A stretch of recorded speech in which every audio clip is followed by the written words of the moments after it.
2 എന്റെ പ്രഡിക്ഷൻ. 2 ഇപ്പോൾ സ്ക്രീനിൽ കാണുന്നുണ്ട്. നേമത്ത് ചതിച്ചില്ല എങ്കിൽ BJP 2. ഞാനും കിരൺ ബാബുവും തമ്മിലെടുത്ത പ്രൊമോയിൽ പോലും ഞങ്ങൾ പറഞ്ഞത് BJP അക്കൗണ്ട് തുറക്കുമോ എന്നാണ്. കിരൺ ചേട്ടൻ അതിനെ ശക്തമായി എതിർത്തു. അപ്പോഴും ഞാൻ ചോദിച്ചു 2 സീറ്റെങ്കിലും കിട്ടില്ലേ കിരൺ ചേട്ടാ എന്ന്. അത് വരാൻ പോവുകയാണ്, നോക്കിയിരുന്നു. എനിക്ക് പ്രതീക്ഷയില്ല. ശരി, ഇരവിപുരത്താണ് അത്ഭുതം മറ്റും സംഭവിച്ചിരിക്കുന്നത്. അവിടെ ഒരു കാരണവശാലും ഇരവിപുരം കൈവിടില്ല എന്ന് LDF വിശ്വസിച്ചിരുന്നു. അവിടെ വിഷ്ണു മോഹൻ എന്ന പുതുമുഖം, നേരത്തെ പറഞ്ഞ പോലെ ഈ സന്ദീപ് വാര്യർ മലർന്നടിച്ച് വീഴാൻ പോയ മറ്റൊരാൾ വിഷ്ണു മോഹനാണ്. കാരണം വിഷ്ണു ഒന്നും ഒരു കാരണവശാലും അങ്ങനെ പ്രതീക്ഷിച്ചിരുന്നില്ല. കരുനാഗപ്പള്ളിയിൽ CR മഹേഷ് മുന്നിലാണ്, സംശയമില്ല.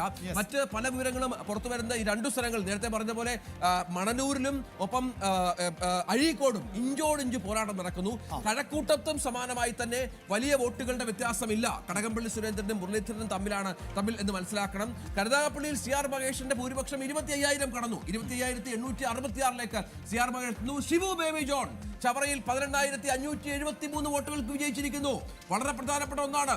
ഷിബു ബേബി ജോൺ 18,573 വോട്ടുകൾക്ക് അവിടെ ചവറയിൽ RSPയുടെ ഒരു തിരിച്ചുവരവ്, ഷിബു ബേബി ജോണിന്റെ ഒരു തിരിച്ചുവരവ്. അവിടെയും എനിക്ക് സംശയമുണ്ടാകുന്നത് ഇനി ഷിബു ബേബി ജോണിനും കൊടുക്കണമല്ലോ മന്ത്രിസ്ഥാനം എന്നതാണ്. എന്തായാലും മന്ത്രിസ്ഥാനങ്ങൾ കൊണ്ട് എങ്ങനെ ഇതിനെ വീതം വെക്കും എന്നതായിരിക്കാം ഇനി കോൺഗ്രസിനെ അലട്ടാൻ പോകുന്നത്.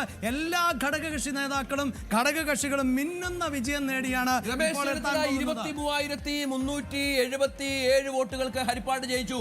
23,377 വോട്ടുകൾക്ക് രമേശൻ. കൊട്ടാരക്കരയിൽ KN ബാലഗോപാൽ ലീഡ് ഉയർത്തുന്നു. കൊട്ടാരക്കരയിൽ ഇതുപോലെ ഒരു ഇഞ്ചോടിഞ്ച് പോരാട്ടം നടക്കുന്ന കൊട്ടാരക്കരയിൽ ഇതുപോലെ ഇപ്പോൾ ഇതാ ഐഷ പോറ്റി പിന്നിലേക്ക് പോവുകയാണ്.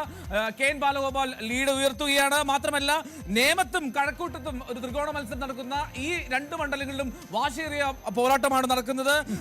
നേമത്തുമാവട്ടെ കഴക്കൂട്ടത്താവട്ടെ രണ്ടിടത്തും വാശിയേറിയ മത്സരം പുരോഗമിക്കുന്നു. കഴക്കൂട്ടത്തെ കണക്ക് നോക്കുകയാണെങ്കിൽ കഴക്കൂട്ടത്ത് ഏറ്റവും ഒടുവിൽ ഫലം വരുമ്പോൾ അല്ലെങ്കിൽ ലീഡ് അനുസരിച്ച് 1976 വോട്ടിന്റെ ലീഡ് മാത്രമാണ് കടകംപള്ളി സുരേന്ദ്രന് ഉള്ളത്. ആ ലീഡ് മറികടന്നേക്കാമെന്നാണ് രഞ്ജിത്ത് പറയുന്നത്. കഴക്കൂട്ടത്തിനെയും BJPക്ക് സാധ്യതയുണ്ട്. വി മുരളീധരൻ ഒരു തിരിച്ചുവരവിന് അവസരമുണ്ട് എന്നാണ് പറയുന്നത്. അതിന് നമുക്ക് അങ്ങനെ തള്ളിക്കളയാനൊന്നും സാധിക്കില്ല. കാരണം കഴക്കൂട്ടം എന്നത് ഇത്തവണ പ്രവചനാതീതമാകുന്ന ഒരു മണ്ഡലം ആയി മാറി. സമാന സാഹചര്യം നേമത്തുമുണ്ടെന്ന് സംശയമുണ്ട് KP. കാരണം അവിടെ